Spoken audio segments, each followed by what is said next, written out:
Hey everybody, my name's Ed. Okay, so I'm gonna do a haul here. I want to first talk about some of the comic books I bought last week, and then I'll show you the comic books I bought this week. I'll try really hard not to make this video too long, though. Okay. So first, today's beer is Heineken. Okay. Without further ado.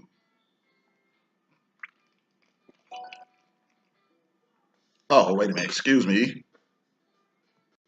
Okay, so I got a weird text there, but okay. So first comic book I want to talk about is Sam Wilson, Captain America, number 18, Nick Spencer, and Daniel Acuna. Okay, so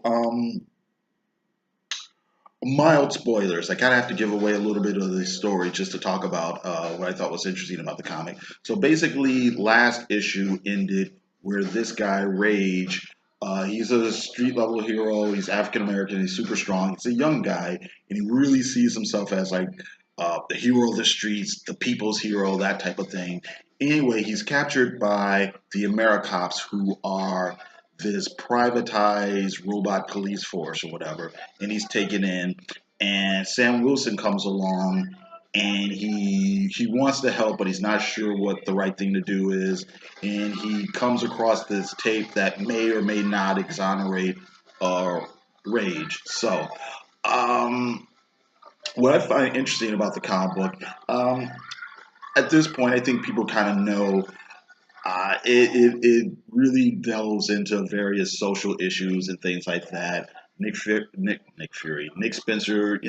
he's a pretty liberal guy and so on and so forth. But I think what's one thing I think is interesting is I think a lot of people really don't give the comic enough credit for being as nuanced as it is. I mean, it's something that really could be a lot of pontificating and whatnot, and it isn't. What I really like about the comic book is that you really see a lot of Sam Wilson being reflective, and thoughtful and introspective and self-reflective. There's a lot of him struggling with trying to figure out what the right thing to do in any given situation is. He's got the tape. Some people are telling him, well, what are you waiting for? Just release it. Why are you worried about what people will say?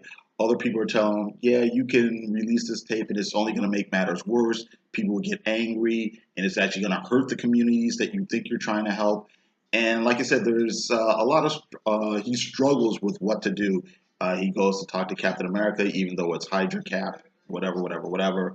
But he goes to speak to city official. He speaks to his pastor or whatever. So it's interesting to see that level of yeah, I guess that's what I say. Introspection in a superhero comic. It isn't just I'm right, you're wrong. The character making lots of speech after speech without without having. It's a layered comic. That's what I want to say. It's a lot more layered than I think people want to give it credit for. Like I said, I understand how it's pretty controversial, but I think it's a little insightful as well. Okay, so next comic is USA Avengers, Al Ewing, and the art is by Pablo Medina. Uh,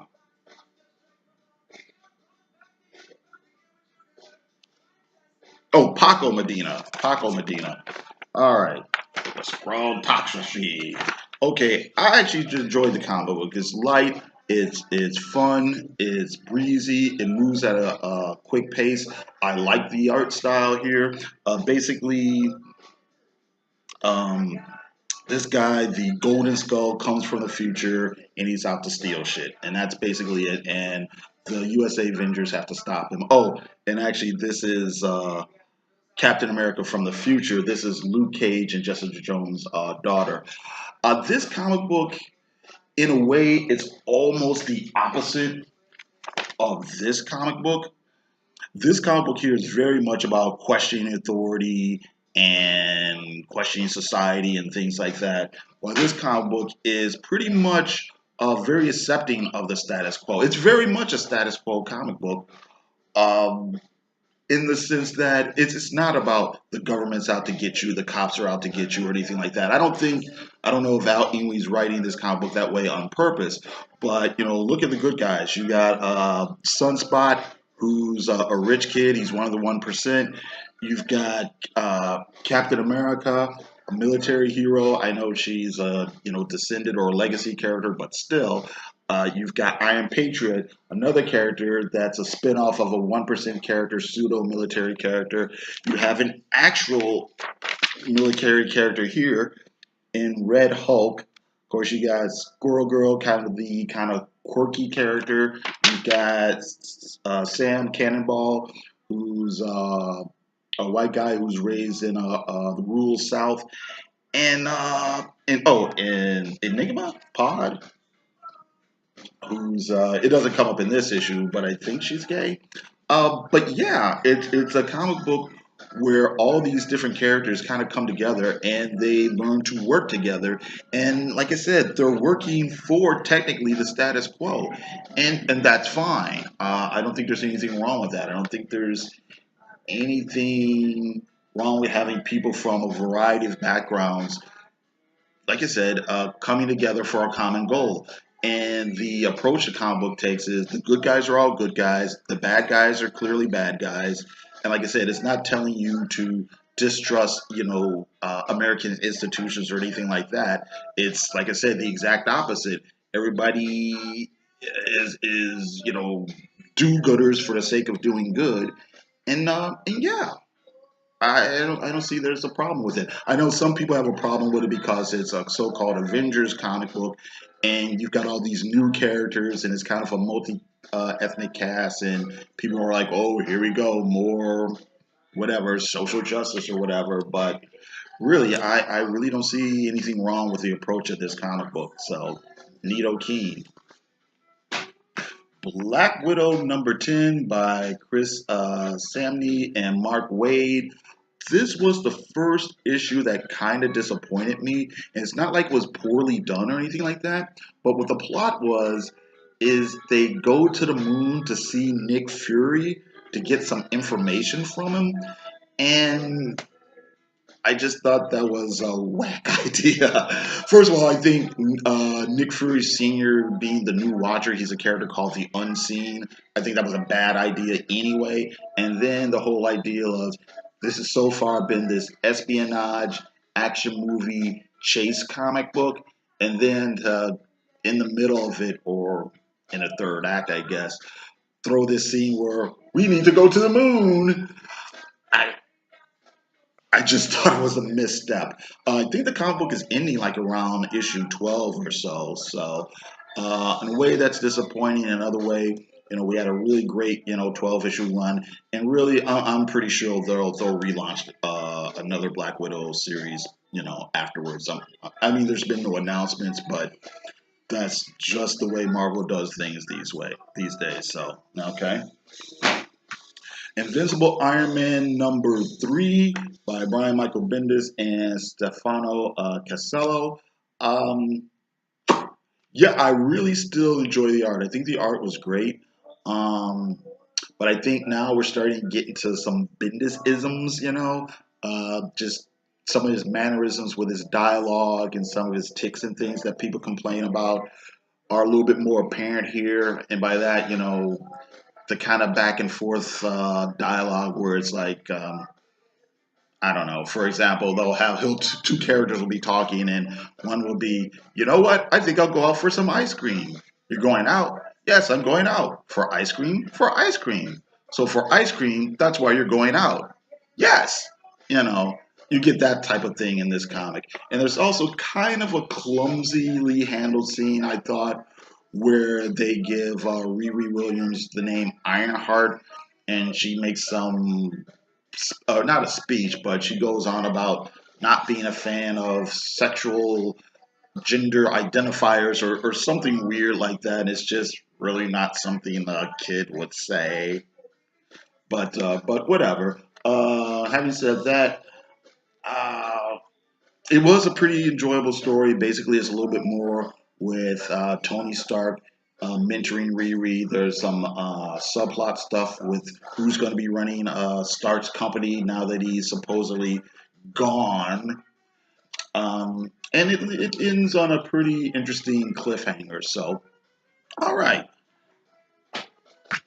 Kill or Be Killed, number 5 by Ed Brubaker and Sean Phillips. Oh, yeah, really been. Oh, look at that glare. Really been enjoying this comic book. Uh, Again, we're getting some time has passed between this issue and last issue. His relationship with his best friend, his female best friend, seems to have taken kind of an odd turn, and he's getting more distant from his other friends. At the same time, he's getting better at killing people, and it ends on a pretty interesting twist. And it's well, actually a pretty obvious twist when you think about it. It's something that would actually happen. But I think it really needs to happen. I'm not too sure how long the series is supposed to run. 12 issues would be good. 12 to 24. I can't see it going more than 24, if that.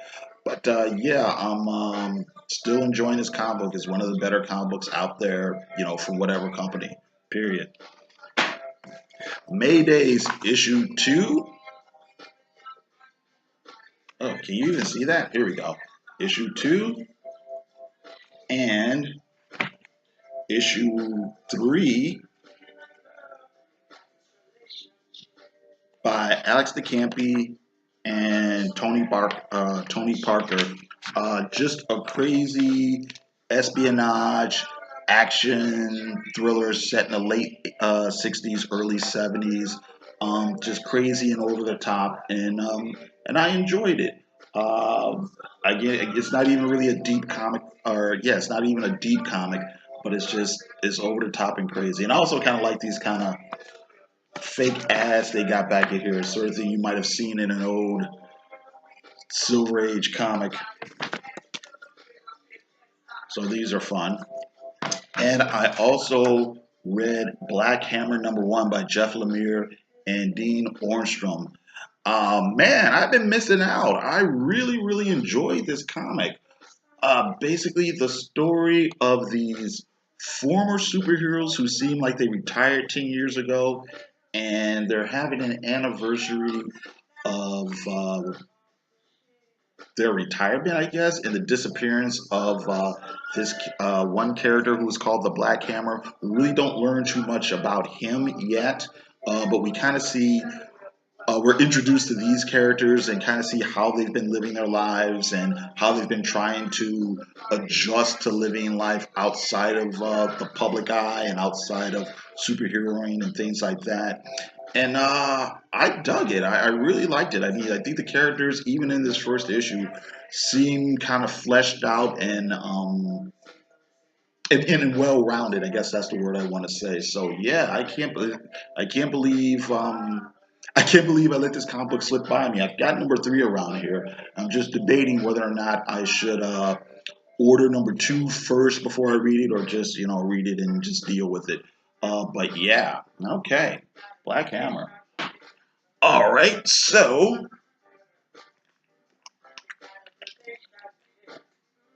on to the comics I bought this week.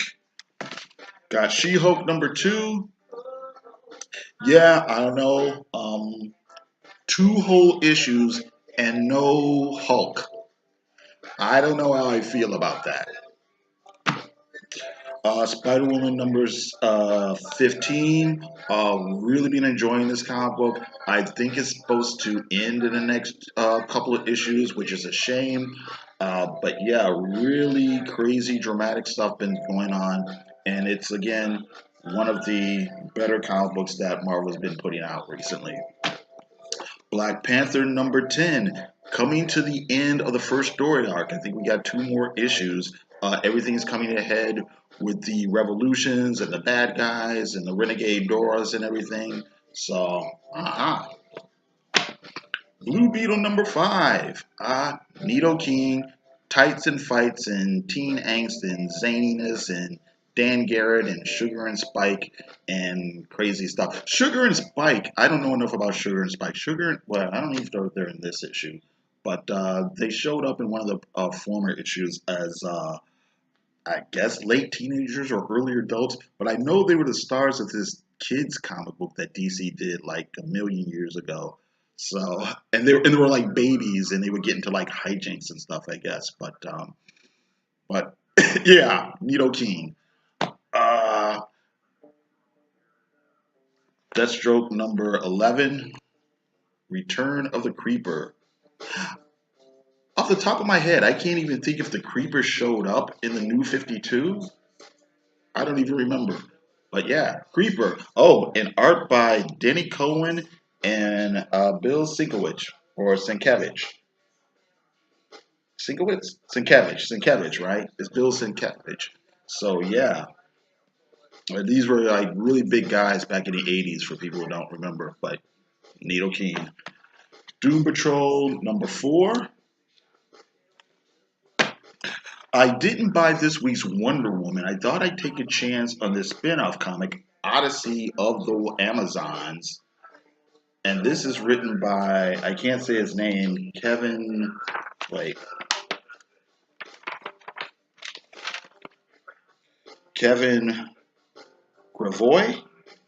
And the art is by Ryan Benjamin and Richard Friend. Kevin Gravoy is the screenwriter for the Underworld movies, or at least I know he did the first one. And he also wrote The Legend of the Blue Marvel for Marvel Comics like a few years back, which was pretty interesting. But yeah, so I'm not sure who the characters are in this or anything like that. I don't know what storylines they're going to tie into, if they tie into anything. I just know it's about the Amazons, and I'm giving it a shot. Frostbite number 5. Frank Cho Skyborn, 3 of 5. Some really great art by Frank Cho. Divinity 3, The Stalinverse, number 2. Reborn, number 4.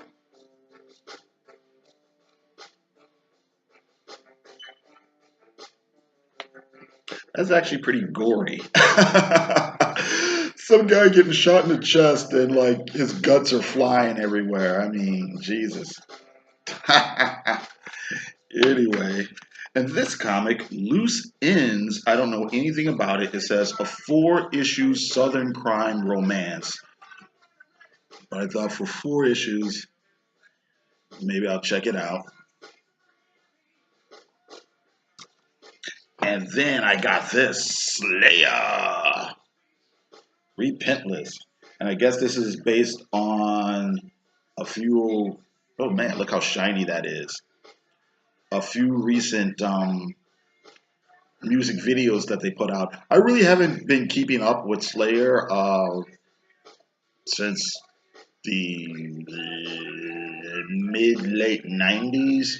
Was probably the last time I really paid attention and was like really enthusiastic about anything about that they did.